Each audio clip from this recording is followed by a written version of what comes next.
Hello दोस्तों, आशा करते हैं आप लोग बहुत अच्छे होंगे। आज के इस ऑनलाइन सेशन में आप लोगों का बहुत बहुत स्वागत है।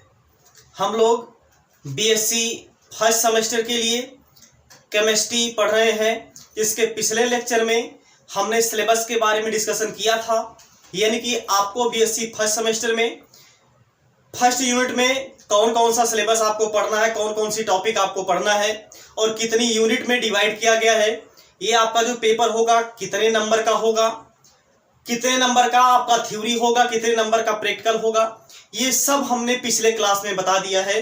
आप लोग पिछला क्लास जाकर के देख लीजिए। पिछला क्लास आप लोग देख लेंगे तो आपको क्लियर हो जाएगा कि ये जो केमिस्ट्री होगा यह कितने नंबर के पूछा जाएगा, या फिर कितने नंबर का आपका थ्योरी होगा, कितने नंबर का प्रैक्टिकल होगा और कितने नंबर का सेशनल होगा। ठीक ना, तो ये सब जो है कि हमने पिछले क्लास में बता दिया है। आप लोग पिछला क्लास जाकर के देख लीजिए, वहां पे आपको क्लियर हो जाएगा कि जो केमिस्ट्री है ये कितने नंबर का होगा और कितने नंबर का थ्योरी पूछा जाएगा और कितने नंबर का जो है कि प्रैक्टिकल होता है। ठीक है ना, तो आज की क्लास में हम लोग टॉपिक शुरू करेंगे, जिसमें हम लोगों ने पिछले क्लास में सिलेबस बताया था, जिसमें पहली टॉपिक जो है वो है रिजोनेंस, जिसको भी आप हिंदी में क्या बोलते हैं, अनुनाद। आपने पढ़ा होगा कक्षा 11 में रिजोनेंस, जिसको हम लोग क्या बोलते हैं, हिंदी में अनुनाद बोलते हैं। बात समझ में आ गई ना, यानी कि अनुनाद क्या चीज होता है ये आपने क्लास 11th में पढ़ा होगा। ठीक है ना, अगर नहीं पढ़े हैं तो कोई दिक्कत नहीं, यहाँ पे आपको एकदम बेसिक से पढ़ाया जाएगा, बेसिक से आपको समझाया जाएगा। केवल आप कॉपी और पेन लेकर के बैठिए, जो भी आपको डाउट हो उसको आप पूछ लीजिएगा, उसको आप नोट कर लीजिए और आप अपना नोट्स जो है कि साथ ही साथ कंप्लीट करते चलिए। ठीक है ना, चलिए देखते हैं तो क्या है। यहाँ पे जो आपने हेडिंग डाला है वो क्या है भैया, रिजोनेंस है, जिसको हम लोग हिंदी में क्या बोलते हैं, अनुनाद। अगर हम इसको हिंदी में बोले तो इसको हम लोग हिंदी में क्या बोलते हैं, अनुनाद बोलते हैं। क्या बोलते हैं, अनुनाद बोलते हैं, जिसको आप लोग क्या बोलते हैं, इंग्लिश में रिजोनेंस बोला जाता है, यानी कि अनुनाद। अब ये अनुनाद क्या चीज होता है, ये रिजोनेंस क्या चीज होता है, अनुनाद क्या चीज होता है, पहले हम यहाँ पे एक एग्जाम्पल के थ्रू आपको समझाते हैं। ठीक है ना, जैसे मान लीजिए आपने एग्जाम्पल देखा होगा कार्बन डाइऑक्साइड का, यानी कि क्या है, CO2। कार्बन डाइऑक्साइड का फार्मूला क्या होता है भैया, CO2 होता है। ठीक है ना, अगर हम इसका स्ट्रक्चर बनाएं तो इसका स्ट्रक्चर कुछ ऐसा होगा। यहां पे हम नीचे इसका स्ट्रक्चर बना रहे हैं, ये हो जाएगा कार्बन, डबल बॉन्ड के थ्रू यहां पे ऑक्सीजन जुड़ा रहेगा, यहां पे डबल बॉन्ड के थ्रू ऑक्सीजन जुड़ा रहेगा। बात समझ में आ गई ना, ये है कार्बन डाइऑक्साइड का स्ट्रक्चर, ये है कार्बन डाइऑक्साइड यानी कि CO2 का स्ट्रक्चर। अब यहां पे जरा आपको ध्यान देना है, ये जो ऑक्सीजन है इसके पास 4 इलेक्ट्रॉन फ्री होगा, यानी कि अगर हम बात करें ऑक्सीजन के तो इसके पास 2 जोड़ी यहाँ पे लोन पेयर ऑफ इलेक्ट्रॉन होगा। इसको हम लोग हिंदी में क्या बोलते हैं भैया, इलेक्ट्रॉन युग्म बोलते हैं। यानी कि जो ऑक्सीजन होगा, ऑक्सीजन के पास यहाँ पे 2 जोड़ी इलेक्ट्रॉन युग्म यहाँ पे प्रेजेंट होगा। ठीक है ना, अब जरा यहाँ पे ध्यान दीजिए, यहाँ पे होगा क्या, अगर ये यहाँ पे क्या करे, अपना लोन पेयर ऑफ इलेक्ट्रॉन यहाँ पे ट्रांसफर कर दे। अगर हम यहाँ पे ये जो ऑक्सीजन है अपना लोन पेयर ऑफ इलेक्ट्रॉन यहाँ पे ट्रांसफर कर दे तो होगा क्या, एक चीज जरा यहाँ पे ध्यान दीजिए, कार्बन की वैलेंसी कितनी होती है भैया, 4 होती है। यानी कार्बन जो होता है वो 4 ही बॉन्ड बनाता है, उससे ज्यादा बॉन्ड तो बना नहीं सकता। बात समझ में आ गई ना, अरे भाई प्रत्येक एलिमेंट की क्या होती है, कैपेसिटी होती है, क्षमता होती है, उससे ज्यादा अगर वह बॉन्ड बनाए, यानी कि उससे ज्यादा वह बॉन्ड बना ही नहीं सकता। बात समझ में आ गई, वह अनस्टेबल होगा। क्लियर ना, तो उसी तरीके से ये कार्बन जो है 4 बॉन्ड तो बना चुका है। अब यहाँ पे जब यह लोन पेयर ऑफ इलेक्ट्रॉन यहाँ पे डोनेट करेगा तो लोन पेयर ऑफ इलेक्ट्रॉन का मतलब यहाँ पे क्या आ जाएगा भैया, ट्रिपल बॉन्ड आ जाएगा। क्या आ जाएगा, ट्रिपल बॉन्ड आ जाएगा। और एक चीज आपको ये भी ध्यान देना है, जब हम लोग रिजोनेटिंग स्ट्रक्चर ड्रा करते हैं उसके बीच में यहाँ पे 2 रिजोनेटिंग स्ट्रक्चर के बीच में यहाँ पे हम लोग डबल नोटेड एरो का यूज करते हैं, डबल नोटेड एरो का उपयोग करते हैं। बात समझ में आ गई क्या है। अभी देखिए इसका हम डिफिनीशन अभी नहीं बताए हैं, अभी आगे हम इसकी डिफिनीशन भी बताएंगे। बात समझ में आ गया, और इसका और हम एग्जांपल आपको बताएंगे। पहले इसका बेसिक है, इंट्रोडक्शन है, पहले आप रिजोनेंस का इंट्रोडक्शन समझिए, ये होता क्या है आखिर में रिजोनेंस, यानी कि जिसको हम लोग हिंदी में अनुनाद बोलते हैं, ये अनुनाद होता क्या है पहले हम ये आपको यहाँ पे बता दें। ठीक है, देखिए इसके बाद जब यहाँ पे यह lone pair of electron donate कर देगा तो क्या होगा भैया, ये कार्बन यहाँ पे 5 बॉन्ड बनाने लगेगा। तो कार्बन तुरंत क्या करेगा, ये जो कार्बन और ऑक्सीजन के बीच का ये जो दोनों बॉन्ड है ये जो कार्बन और ऑक्सीजन के बीच का ये जो दोनों बॉन्ड है, ये भी क्या हो जाएगा भैया, फिर से ब्रेक हो जाएगा। ऑक्सीजन क्या कर लेगा, अपनी तरफ इलेक्ट्रॉन को खींच लेगा। जैसे ही ऑक्सीजन अपनी तरफ इलेक्ट्रॉन खींचेगा तो आपका स्ट्रक्चर जो है कि कुछ ऐसा बन जाएगा। ये है देखिए ऑक्सीजन, ये है यहाँ पे कार्बन और ये है आपका ऑक्सीजन। बात समझ में आ गई ना। अब देखिए यहाँ पे होगा क्या, यहाँ पे जब इसने lone pair of electron oxygen ने डोनेट कर दिया तो यहाँ पे क्या आ जाएगा भैया, ट्रिपल बॉन्ड आ जाएगा। क्योंकि डबल बॉन्ड तो पहले से था, 2 इलेक्ट्रॉन इसको और मिल गया, तो 2 इलेक्ट्रॉन यानी कि मिलने का मतलब क्या है, यहाँ पे सिंगल बॉन्ड। क्योंकि सिंगल बॉन्ड जब बनता है वहां पे कितने इलेक्ट्रॉन होते हैं भैया, 2 इलेक्ट्रॉन होते हैं। 2 इलेक्ट्रॉन यहाँ पे जो कि प्रेजेंट है, तो 2 यानी कि 2 इलेक्ट्रॉन प्रेजेंट होने के कारण यहाँ पे एक बॉन्ड और आ जाएगा। और अब इस ऑक्सीजन के पास कितना लोन पेयर ऑफ इलेक्ट्रॉन बचा, एक जोड़ी लोन पेयर ऑफ इलेक्ट्रॉन बचा, मतलब कि 2 इलेक्ट्रॉन यहाँ पे बच गया। और ये ऑक्सीजन क्या किया, lone pair of electron donate किया है, लोन पेयर ऑफ इलेक्ट्रॉन को दान किया है। तो दान किया है, इस पर आ जाएगा भैया प्लस का चार्ज। और यहाँ पे देखिए कितना बॉन्ड बचेगा, डबल बॉन्ड था तो एक बॉन्ड टूट करके इसके पास चला गया, यहाँ पे बचेगा सिंगल बॉन्ड। क्या बचेगा, यहाँ पे सिंगल बॉन्ड बचेगा। और इस ऑक्सीजन के पास देखिए 4 इलेक्ट्रॉन पहले से था, 1 2 3 4 इलेक्ट्रॉन पहले से था। अब यहाँ पे बॉन्ड का दोनों इलेक्ट्रॉन जब यह खींचा है तो सिंगल बॉन्ड में अभी हमने क्या बताया, कितना इलेक्ट्रॉन होता है भैया, 2 इलेक्ट्रॉन होता है। 2 इलेक्ट्रॉन होता है, तो ये दोनों इलेक्ट्रॉन जब खींचा इसके पास तो एक यानी कि एक जोड़ी लोन पेयर ऑफ इलेक्ट्रॉन और आ गया। और साथ ही साथ यह इलेक्ट्रॉन को ग्रहण किया है, इस पे कौन सा चार्ज आ जाएगा, नेगेटिव का चार्ज आ जाएगा। ये क्या है, इसका रिजोनेटिंग स्ट्रक्चर है। अभी आपको ये नहीं समझ में आ रहा होगा ये ड्रा कैसे किया जा रहा है, तो आप घबराइए ना, केवल इस वीडियो में बने रहिए। आगे आपको जितने आगे आप बढ़ेंगे उतने ज्यादा आपके अंदर क्लियरिटी आती चली जाएगी, ठीक है ना। अभी तो ये बेसिक है, बेसिक अभी हम एक एग्जाम्पल के माध्यम से आपको थोड़ा सा समझाने का प्रयास कर रहे हैं। अभी हम इसका जब डिफिनेशन देंगे, इसके प्रकार देंगे, तो यानी कि जितने आप आगे बढ़ते चले जाएंगे उतना ही ज्यादा आपका कॉन्सेप्ट क्लियर होता चला जाएगा।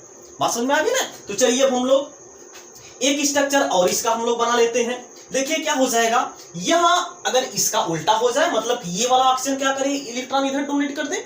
जब ये वाला ऑक्सीजन क्या करेगा, लोन पेयर ऑफ इलेक्ट्रॉन इधर डोनेट कर देगा, तो क्या बचेगा, यहाँ पे जरा ध्यान से देखिए। अब इधर क्या आ जाएगा, ऑक्सीजन है, यहाँ पे आ जाएगा ट्रिपल बॉन्ड, सॉरी ये लोन पेयर ऑफ इलेक्ट्रॉन यहाँ पे डोनेट करेगा, ठीक है। यहाँ पे क्या आ जाएगा, ट्रिपल बॉन्ड। और यहाँ पे इस ऑक्सीजन पर क्या आ जाएगा भैया, निगेटिव का चार्ज आ जाएगा। और निगेटिव के चार्ज के साथ यहाँ पे कितना इलेक्ट्रॉन, 2 3 4 5 और यहाँ पे 6, यानी कि इसके पास टोटल इलेक्ट्रॉन कितने हो जाएंगे भैया, 6 इलेक्ट्रॉन हो जाएंगे। बात समझ में आ गई ना। तो कितने इलेक्ट्रॉन हो जाएंगे, इलेक्ट्रॉन को हम रेड से रिप्रेजेंट कर दे रहे हैं, तो 1 2 3 4 5 और यहाँ पे 6 इलेक्ट्रॉन, इसके पास आ जाएगा लोन पेयर ऑफ इलेक्ट्रॉन। और यहाँ पे ये तो कार्बन है ही, ये तो कार्बन है ही। जब कार्बन है यहाँ पे, अब ये देखिए ये अपना लोन पेयर ऑफ इलेक्ट्रॉन यहाँ पे डोनेट किया है, इस पे क्या आ जाएगा भैया, यहाँ पे सिंगल बॉन्ड के थ्रू ऑक्सीजन बचेगा और इस पे क्या आ जाएगा, आपका प्लस का चार्ज आ जाएगा। बात समझ में आ गई ना। इस पे क्या आ जाएगा, आपका प्लस का चार्ज आ जाएगा। एक तो इसकी रिजोनेटिंग स्ट्रक्चर ये हो गई, एक तो इसकी रिजोनेटिंग स्ट्रक्चर ये हो गई। तीनों कार्बन डाइऑक्साइड की रिजोनेटिंग स्ट्रक्चर है, तीनों कार्बन डाइऑक्साइड की रिजोनेटिंग स्ट्रक्चर है, यानी कि तीनों कार्बन डाइऑक्साइड की अनुनादी संरचना है। अनुनादी संरचना अगर देखा जाए तो ये होता क्या है, तो ये है जैसे आपका कार्बन डाइऑक्साइड, इसमें हमने ये किया है, ये आपका कार्बन डाइऑक्साइड का स्ट्रक्चर था। इसमें हमने क्या किया है, पहले लोन पेयर ऑफ इलेक्ट्रॉन को इधर डोनेट किया दिया, यानी कि यहाँ पे ट्रांसफर करवाया है। यहाँ पे ट्रांसफर करवाएंगे तो ये लोन पेयर ऑफ इलेक्ट्रॉन यानी कि बॉन्ड टूट करके इसका ऑक्सीजन के पास चला जाएगा। यहाँ पे आ जाएगा भैया निगेटिव का चार्ज, इसके पास क्या आ जाएगा, ट्रिपल बॉन्ड, क्योंकि लोन पेयर ऑफ इलेक्ट्रॉन ये डोनेट कर रहा है। और पेयर का मतलब क्या होता है भैया, यानी कि सिंगल बॉन्ड होता है, तो यहाँ पे सिंगल बॉन्ड के थ्रू यहाँ पे जुड़ जाएगा, तो यहाँ पे ट्रिपल बॉन्ड आ जाएगा। इसी तरीके से एक पॉसिबिलिटी इसकी और बन सकती है, ये इलेक्ट्रॉन अगर हम इधर ट्रांसफर करवा दें तो आपकी ये पॉसिबिलिटी यहाँ पे बन सकती है। बात समझ में आ गई ना। तो यहाँ पे आपको अभी कुछ नहीं समझ में आया होगा, यहाँ पे आपको कुछ नहीं समझ में आया होगा। ये रिजोनेटिंग स्ट्रक्चर हम लोग ड्रा क्यों करते हैं, सबसे पहले तो हम ये चीज जान लेते हैं। जैसे भाई किसी भी टॉपिक को, किसी भी चीज को जानने से पहले हम लोग ये जान लेते हैं कि इसका हम लोग उपयोग कहाँ पे करते हैं, ये हम करते क्यों है आखिर में, इसका हम यानी कि इसका यूज क्या होता है। बात समझ में आ गया ना। तो इसका यूज क्या होता है, सबसे पहले हम ये आपको बता दें, तो जरा यहाँ पे ध्यान दीजिए, हम एक एग्जाम्पल के माध्यम से आपको बता रहे हैं। जैसे मान लीजिए यहाँ पे कोई बालक है, चलिए जैसे मान लीजिए रमेश है, ये जैसे रमेश है, बात समझ में आ गई ना, ये कौन है, रमेश है जैसे मान लीजिए, ठीक है ना। इसने क्या किया है, शाम को 7 बजे, यानी कि इसने शाम को 7 बजे, शाम 7 बजे, बात समझ में आ गई ना, शाम को 7 बजे यह क्या कर रहा है, मंदिर में जा करके, यह शाम को 7 बजे यह मंदिर में जा करके यहाँ पे क्या कर रहा है, प्रार्थना कर रहा है, पूजा कर रहा है, ठीक है ना। जैसे मान लीजिए ये आपका क्या हो गया, मंदिर हो गया, बात समझ में आ गई ना, ये आपका क्या हो गया, मंदिर हो गया, ये है यहाँ पे ऐसा कुछ होता है, मंदिर या मस्जिद कुछ भी आप मान सकते हैं। ये कौन है भैया, ये मान लीजिए आपका कौन है, रमेश है, ये कौन है, रमेश है, ठीक। अब यहाँ पे ये स्ट्रक्चर आपको यानी कि देखने पे आपको क्या लग रहा होगा, ये जो यहाँ पे रमेश जो है शाम को 7 बजे मंदिर के पास जा करके हाथ जोड़ करके प्रार्थना कर रहा है, पूजा कर रहा है, ये स्ट्रक्चर देखने पे आपको क्या लग रहा होगा, आपको ये समझ में आ रहा होगा, आपको यहाँ पे क्या समझ में आ रहा है, थोड़ा सा आप इमेजिन करिए, कल्पना करिए कि ये जो आपका रमेश होगा ये बहुत ही संस्कारी होगा, बात समझ में आ गई ना, ये बहुत ही नेक इंसान होगा, बहुत ही अच्छा इंसान होगा, यही आपको देखने पे लग रहा होगा कि ये बहुत बड़ा भक्त है यहाँ पे, बात समझ में आ गई ना। अब यहाँ पे भाई कोई भी देख करके यहाँ पे बता देगा, कोई भी ये देख करके यहाँ पे बता देगा कि ये जो रमेश है यहाँ पे ये बहुत ही अच्छा इंसान है, यानी कि बहुत ही अच्छा इंसान है, क्योंकि यहाँ पे यह शाम को 7 बजे ये क्या कर रहा है, मंदिर में या फिर मस्जिद में जा करके पूजा कर रहा है, नमाज पढ़ रहा है, या फिर कुछ भी, यानी कहने का मतलब कुछ भी कर रहा है, यहाँ पे जाकर के नमाज पढ़ रहा है या फिर मंदिर में जाकर के पूजा कर रहा है, शाम को 7 बजे की बात है ये, बात समझ में आ गई ना। यानी कि आपने क्या किया है कि ये जो स्ट्रक्चर है, इस स्ट्रक्चर को देख करके आप इसके बारे में बता दे रहे हैं, इसकी प्रॉपर्टी को बता दे रहे हैं कि ये जो रमेश है ये बहुत ही नेक इंसान है, ये बहुत ही अच्छा इंसान है, ये बहुत बड़ा भक्त है, ये किसी का बुरा नहीं चाहेगा, ये किसी का मर्डर नहीं करेगा, यानी कहने का मतलब ये बहुत ही नेक इंसान है। ये स्ट्रक्चर देखने के बाद आपको ये समझ में आ रहा होगा। अगर आप ये स्ट्रक्चर देख करके इस रमेश की सारी प्रॉपर्टी को आप बता दे रहे हैं, मतलब कि जो रमेश है बहुत ही संस्कारी होगा, बहुत ही अच्छा इंसान होगा, ये अगर आप इसकी प्रॉपर्टी इस स्ट्रक्चर को देख करके बता रहे हैं, तब तो आप भैया बहुत बड़े पागल हैं। ये स्ट्रक्चर यहां पे आपको देखने में क्या लग रहा है, अभी आप यानी कि यहां पे तुरंत आपके मन में ये यानी कि प्रश्न उठने लगेगा कि ये जो रमेश होगा भैया ये क्या होगा, बहुत अच्छा इंसान हो सकता है, संस्कारी हो सकता है। तो आपने क्या किया, इस स्ट्रक्चर को देख करके इस रमेश की प्रॉपर्टी को बता दिया, लेकिन आप बहुत बड़ी गलती कर रहे हैं यहाँ पे। हो सकता है रमेश यहाँ पे 7 बजे यानी कि मंदिर में पहुंचने से पहले, 7 बजे मंदिर में पहुंचने से पहले हो सकता है यह, जैसे ये आपका है रमेश, हो सकता है यह उससे पहले मंदिर में जाने से पहले, हो सकता है यह रमेश मंदिर में जाने से पहले, ये हो गया आपका बंदूक, किसी का मर्डर करके आता हो, किसी का मर्डर कर दिया हो, किसी की चोरी कर लिया हो, किसी पैसे की, किसी का पॉकेट मार लिया हो। मतलब कि यहाँ पे क्या है, शाम 7 बजे, तो यह आपको यानी कि यहाँ पे क्या हो रहा है, आप शाम 7 बजे की इसका स्ट्रक्चर देख रहे हैं, शाम 7 बजे ये क्या कर रहा है, इसको देख करके आप इसका प्रॉपर्टी बता रहे हैं। लेकिन हो सकता है शाम को 7 बजे से पहले उसने क्या कर दिया हो, ये जो पप्पू नाम का कोई बच्चा है, ये जो पप्पू नाम का कोई बच्चा है, इसको ये क्या करके आ रहा हो, टपका करके आ रहा हो, इसको ये मार करके आ रहा हो, इसको यह टपका करके आ रहा है। तो आप क्या कर रहे हैं, यहाँ पे आप धोखा खा गए कि नहीं खा गए। यहाँ पे तो आपको देखने पे ऐसा लग रहा है कि जो यहाँ पे रमेश है यह बहुत अच्छा इंसान है, लेकिन उसके पहले ये रमेश क्या किया, इसने क्या किया है, किसी को टपका करके आया है, पप्पू जो नाम का जो बच्चा है या फिर व्यक्ति है उसको ये मार करके आ रहा है, उसको ये टपका करके आ रहा है। उसके पहले भी उसने क्या किया है, किसी का पॉकेट चुराया है, किसी को यानी किसी से झगड़ा किया है। तो बताइए ये स्ट्रक्चर दे करके क्या पप्पू की सारी प्रॉपर्टी को बताया जा सकता है? बिल्कुल नहीं बताया जा सकता है। इसके लिए आपको क्या करना पड़ेगा, पप्पू के यानी कि पप्पू की अगर सॉरी रमेश की अगर आपको प्रॉपर्टी जानना होगा तो आपको ये जानना होगा कि सुबह उठ करके ये जो रमेश है ये क्या करता है, सुबह कितने बजे उठता है, कहाँ जाता है, किससे मिलता है, कैसे पॉकेट मारता है, कहाँ पे पॉकेट मारता है, किसका मर्डर करता है। मतलब कि ये सभी इसके बारे में आपको स्टडी करना पड़ेगा, इमेजिन करना पड़ेगा आपको। यहाँ पे यानी कि इमेजिन करना पड़ेगा आपको, इसके स्टडी करना पड़ेगा, तब जाकर के इस रमेश की सारी प्रॉपर्टी हम लोग बता सकते हैं भैया रमेश जो है ऐसा इंसान है। बात समझ में आ गई ना। तो यहाँ पे आप एक स्ट्रक्चर दे करके इसकी सारी प्रॉपर्टी को आप लोग नहीं बता सकते हैं।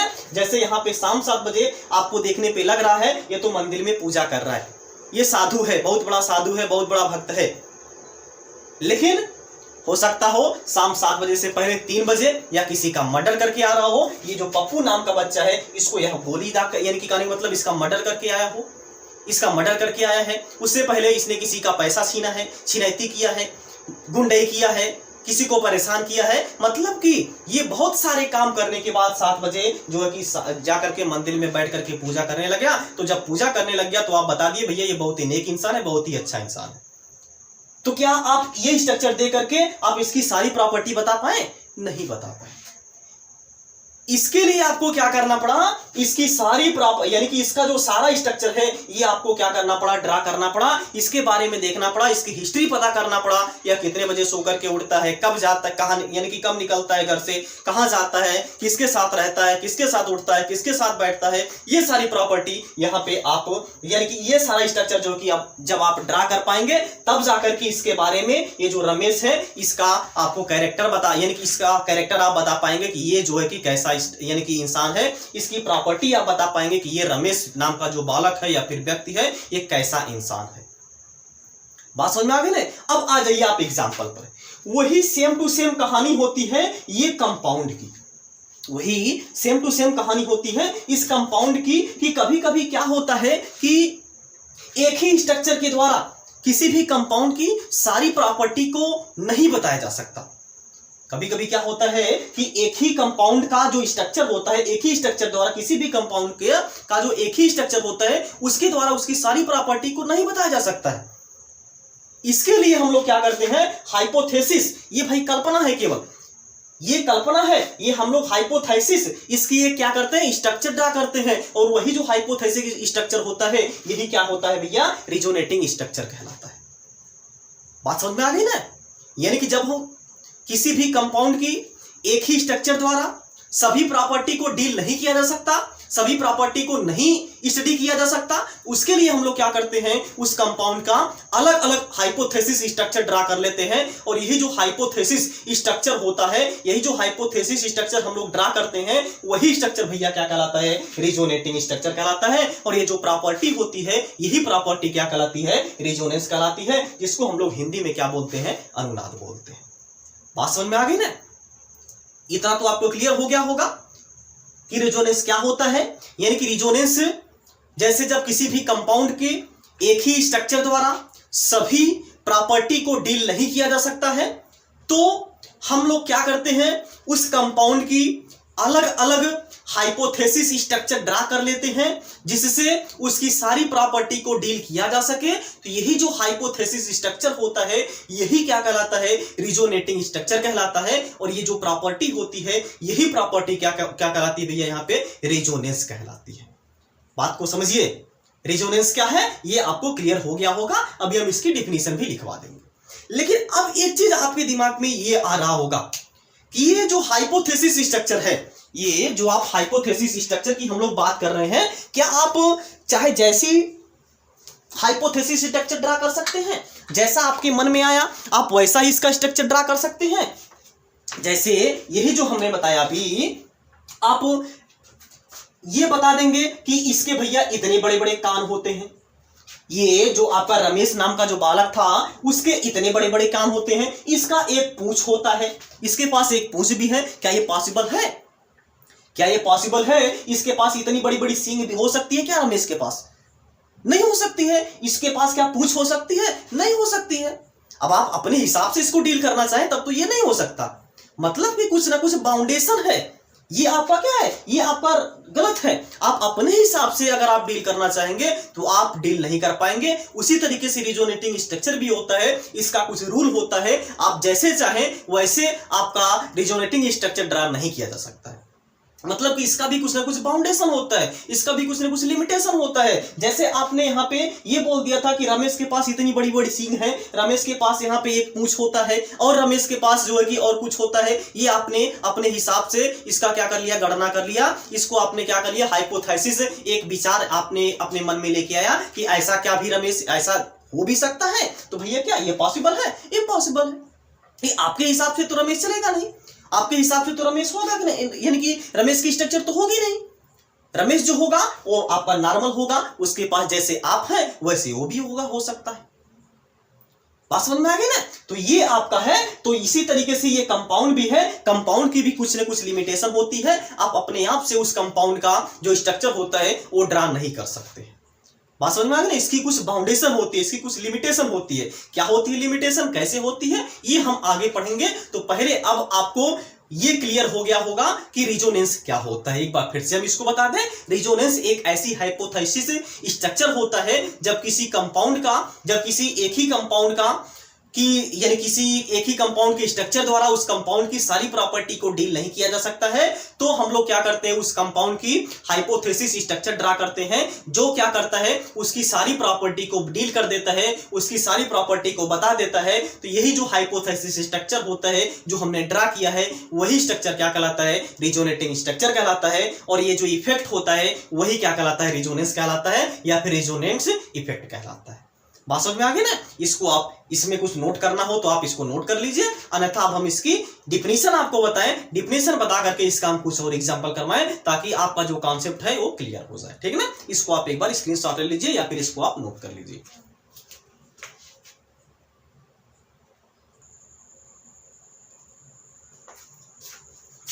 चलिए देखिए, अब हम लोग इसकी डिफिनीशन देख लेते हैं। ठीक है ना? देखिए क्या डिफिनीशन में बोला जा रहा है कि इट इज डिफाइंड एज, यानी कि it is defined as the phenomenon of existence of a molecule in many structure due to delocalisation of electron is called resonance.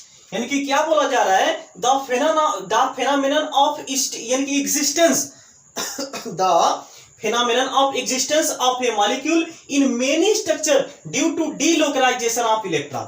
यानी कि किसी भी मॉलिक्यूल के डीलोकलाइजेशन ऑफ इलेक्ट्रॉन के द्वारा, किसी भी मॉलिक्यूल के डीलोकलाइजेशन ऑफ इलेक्ट्रॉन के द्वारा जो नया स्ट्रक्चर प्राप्त होता है, जो अगला स्ट्रक्चर प्राप्त होता है, वही स्ट्रक्चर आगे देखिए क्या बोला जा रहा है, existence of a molecule in many structure due to delocalisation of electron is called resonance. यानी कि किसी भी मॉलिक्यूल के डीलोकलाइजेशन के कारण, डीलोकलाइजेशन का मतलब क्या होता है कि एक इलेक्ट्रॉन यानी कि कहने मतलब इलेक्ट्रॉन का दूसरे स्थान पर स्थानांतरण, उसी को क्या बोलते हैं, डीलोकलाइजेशन बोलते हैं। यानी कि डीलोकलाइजेशन ऑफ इलेक्ट्रॉन किसी भी मॉलिक्यूल का, यानी कि किसी भी मॉलिक्यूल का जो डीलोकलाइजेशन ऑफ इलेक्ट्रॉन के द्वारा जो अगला स्ट्रक्चर बनता है, जो नया स्ट्रक्चर बनता है, वही स्ट्रक्चर यहाँ पे क्या कहलाता है भैया, रिजोनेंस कहलाता है।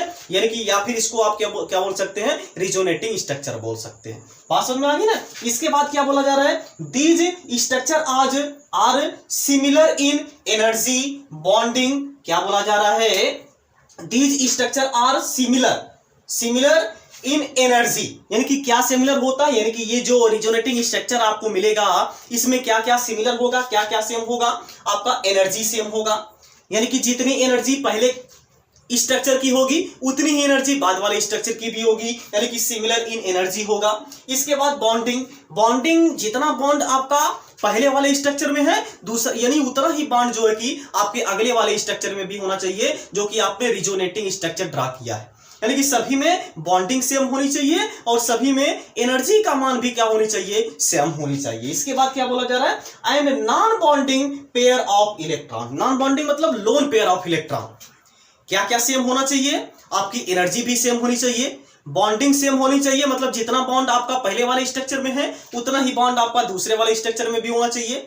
इसके बाद तीसरा यहाँ पे क्या बोला जा रहा है, नॉन बॉन्डिंग ऑफ इलेक्ट्रॉन, मतलब कि लोन पेयर ऑफ इलेक्ट्रॉन भी यहाँ पे क्या होना चाहिए भैया, सेम होना चाहिए, एकदम आपका बराबर होना चाहिए। ये पॉसिबिलिटी है, ये आपको कंडीशन बताया जा रहा है। ठीक, इसके बाद आगे क्या बोला जा रहा है ईट फॉर्म यानी कि each form of structure is called canonical structure, यानी कि ये जो स्ट्रक्चर मिलता है इस स्ट्रक्चर को क्या बोला जाता है, कैनोनिकल स्ट्रक्चर बोला जाता है। ठीक है ना, आगे क्या बोला जा रहा है, it is denoted by capital R, बहुत इंपॉर्टेंट बात है, ये जो रिजोनेंस होता है इसको हम लोग कैपिटल आर से रिप्रेजेंट करते हैं, इसको हम लोग कैपिटल आर से प्रदर्शित करते हैं। ठीक है, इसके बाद आगे क्या बोला जा रहा है, इट इज हाइपोथेटिकल स्ट्रक्चर, ये मोस्ट इंपॉर्टेंट पॉइंट है, ये एक प्रकार का हाइपोथेटिकल स्ट्रक्चर होता है, एक प्रकार का कल्पना करने वाला स्ट्रक्चर होता है, हम लोग कल्पना कर सकते हैं इसकी कि इसकी स्ट्रक्चर ऐसी हो सकती है।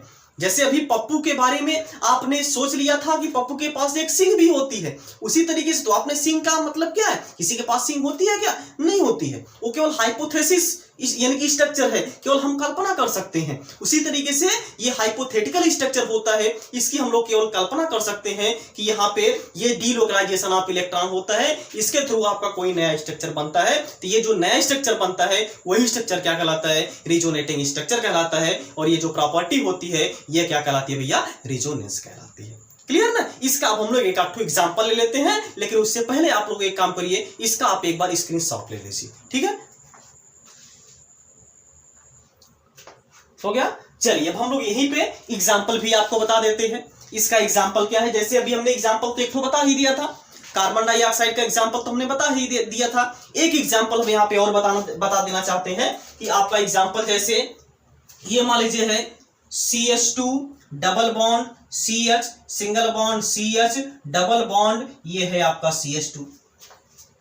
ठीक है ना, जैसे आपका ये कोई कंपाउंड है जिसमें आपका पहले वाले कार्बन पर डबल बॉन्ड है, इसके बाद दूसरे तीसरे वाले कार्बन पर डबल बॉन्ड है। ठीक है ना, अब देखिए यहां पे क्या होगा, ये जो पाई इलेक्ट्रॉन है, अभी देखिए आपको ये क्लियर नहीं हो रहा होगा कि कैसे रिजोनेटिंग स्ट्रक्चर हम लोग ड्रा करते हैं।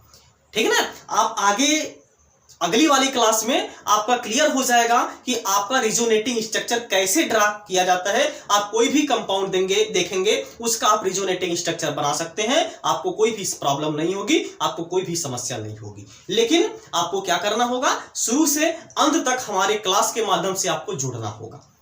बात समझ में आ गई ना। चलिए देखिए, ये आपका क्या है, ये लोन पेयर यानी कि जो पाई बॉन्ड है, ये अगर पाई बॉन्ड का इलेक्ट्रॉन जो है अगर इसके पास चला है, इसके पास आएगा, तो जरा एक बार आप ध्यान दीजिए, इस कार्बन के पास कितना इलेक्ट्रॉन हो जाएगा, 5 इलेक्ट्रॉन होने लगेगा, क्योंकि 2 यहां पे है, 2 यहां पे, यानी कि जो कार्बन है इसका 2 इलेक्ट्रॉन यहां पे खर्च हुआ है, 1 इलेक्ट्रॉन यहां पे 3 और एक हाइड्रोजन के साथ 4। अगर यह 1 इलेक्ट्रॉन यानी कि 2 इलेक्ट्रॉन और लेता है, इसके पास बहुत ज्यादा एक्स्ट्रा इलेक्ट्रॉन हो जाएगा, तो ये रखेगा कहां इलेक्ट्रॉन, इसीलिए ये क्या करता है, अपना एक पाई बॉन्ड जो है यहां से ब्रेक कर लेता है, और जब ब्रेक कर लेगा तो यहां पे क्या हो जाएगा, ब्रेक करने के बाद आपका यहां पे देखिए बन जाएगा, ये है CH2। अब यहां पे क्या बचेगा भैया, केवल सिंगल बॉन्ड बचेगा, और ये कार्बन क्या कर रहा है, लोन पेयर ऑफ इलेक्ट्रॉन को दे रहा है, मतलब इसका भी तो इस बॉन्ड में 1 इलेक्ट्रॉन था, जो सिंगल बॉन्ड था इसमें इस कार्बन का भी तो 1 इलेक्ट्रॉन था, इसका ही इलेक्ट्रॉन चला गया है, इसके पास क्या आ जाएगा भैया, यहाँ पे आ जाएगा बाबू प्लस का चार्ज, यानी कि इस पे आ जाएगा भैया प्लस का चार्ज आ जाएगा।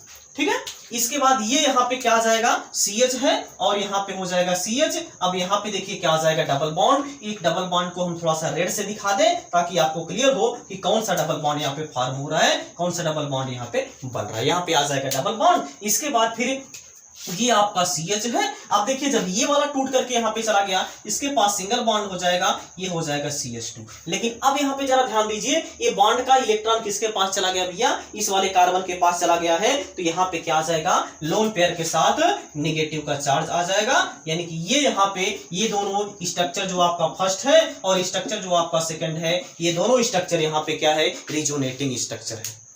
ये जो यहाँ पे कंपाउंड हमने लिया गया था, अच्छा इसका नाम क्या होगा, इसका नाम अगर हम बोले तो क्या हो जाएगा, 1 यानी कि 1 2 3 ब्यूटाडाइइन हो जाएगा, यानी कि ये कंपाउंड का नाम क्या है, 1 2 3, हाँ 1 ब्यूटाडाइइन इसका नाम हो जाएगा। ये जो 1 ब्यूटाडाइइन है ये इसका रिजोनेटिंग स्ट्रक्चर है। ठीक है ना, इसका आप एक बार स्क्रीनशॉट ले लीजिए। इसके बाद हम ये वीडियो यहीं पे समाप्त करेंगे। इसके बाद अगले क्लास में हम लोग जैसे रिजोनेटिंग स्ट्रक्चर यानी कि एनर्जी क्या होता है ये हम लोग देखेंगे, या फिर आपका जो रिजोनेंस होता है ये कितने प्रकार का होता है, इसका और कुछ एग्जाम्पल लेकर के हम अगले क्लास में आपके सामने प्रस्तुत होंगे। तब तक आप लोग इसका एक बार स्क्रीनशॉट ले लीजिए। ठीक है,